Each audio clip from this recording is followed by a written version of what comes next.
Когда он приезжал, мы сидели и были с ним долго, по 3, по 4 часа. И есть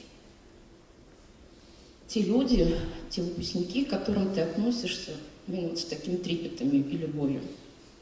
А Тимура мы любили. Мы его любим и будем любить. За его выбор, за его стойкость, за его характер и за его вот это стремление, желание посвятить себя служению Отечеству.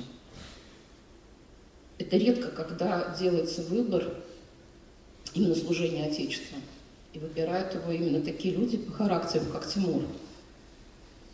Потому что, чтобы добиться и летать в самолете, чтобы добиться полета в небе, а он об этом мечтал, и он к этому шел, он очень много для этого сделал.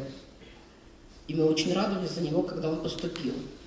И мы видели эту радость, это счастье в его глазах, когда он приезжал и рассказывал об этом. Об этом не соврешь, и по-другому не скажешь. И каждый раз его приезд... Он прожил короткую, но достойную жизнь. Шел настоящий мужчина. Благодарен Всевышнему, что он послал на него. И он всегда будет с нами, в наших сердцах.